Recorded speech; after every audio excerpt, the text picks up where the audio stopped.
Baduy. Yan ang bansag ngayon sa mga cafe racers. Ngunit ngayong araw, matagpuan namin yung sarili namin sa gitna ng isang negosasyon. This is Ned of Taste Right PH, and we're going to trade in my cafe racer.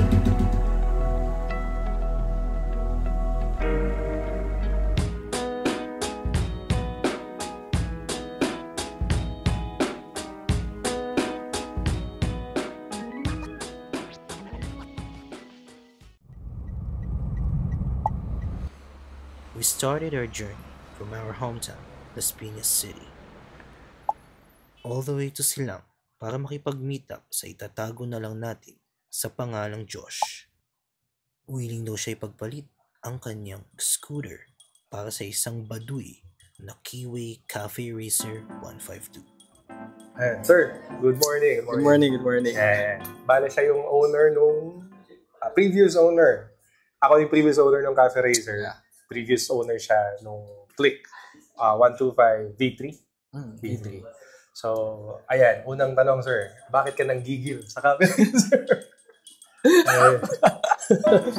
Ano?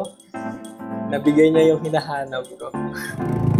Oo, parang gusto ko Yung piga talaga. gusto ko bang parang namimiss ko yung hinahanap ko. Oo. Dagdag bogi.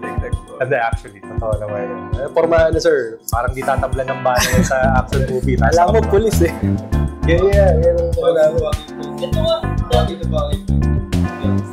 Ganyan din naman ang jacket natin. Naka-prepare na. Ito dati yung bakit mo? Nag-cafe racer mo? Ganyan na bigla yung tsura. May pag-asa pa pala maging Daniel Padilla. Motor lang. Wala.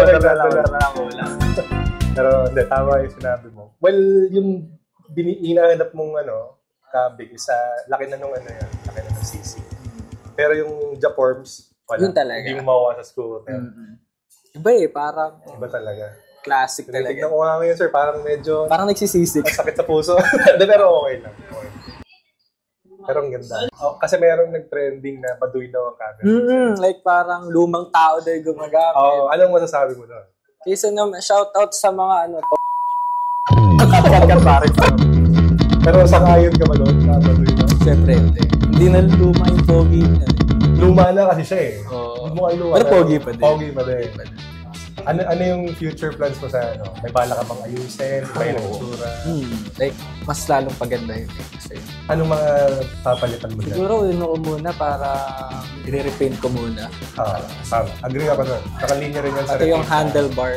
Parang Papabaan mas mo? gusto, parang aggressive talaga. Pag nasanay, wag nasanay. Kamusta pala yung clip? Yan muna. Tama. Clip, okay naman kung sa riding, comfy siya eh. Comfy talaga siya. Comfort.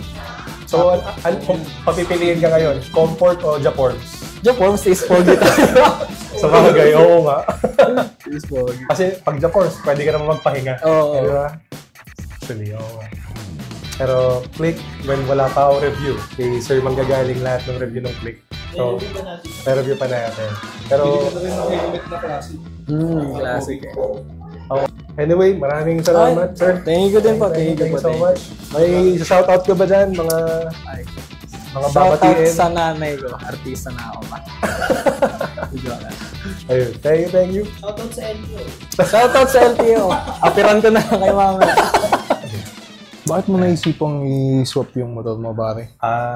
Well, una sa lahat, bakit nga ba? Ano lang, nabigla. Kasi yung Cafe Racer 2018, medyo luma na. From sige. scratch. From trash to riches. To riches, from rags to riches. Then, marami nang masakit sa katawan ko eh. Kaya naisipan kong good offer yung scooter, pansamantagal. Pero eventually, babalik tayo ng Cafe Racer. May bala ka bang... May bala ka bang ibenta yan? Yung operator mo? Yung Cafe Racer ko, binenta ko na. Ay, yung scooter. O yung scooter mo? Titignan natin. Kasi, kung nakikita nyo naman sa labas, or kung nakikita nyo sa video na yan, may gulay board. So, maganda yan pag mamamalengke ka. May angkasan. Maganda yan pag kasama mong Bebe Loves mo. Wala lang plaka. So, LTO, huwag niyo po akong hulihin. or MMDA. Huwag yun na, palabasin nyo na, uuwi lang naman ako. Wala sa ka pang lisensya. Uy, meron. So, ang kapalit ng Cafe Racer ko for transparency is yung Bebenta niya 70k yun, tapos bibili siya ng brand. brand new na big bike.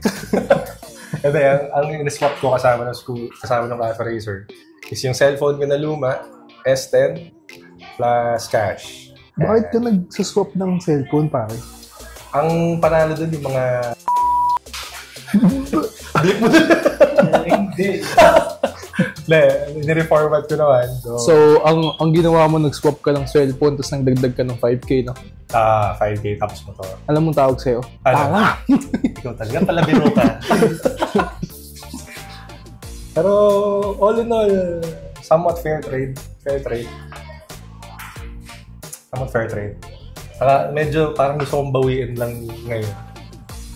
Kasi ang ganda. Di nga. Ganda ng motor. Hindi nga, babawin mo eh. Kung ako sa'yo, babawin mo.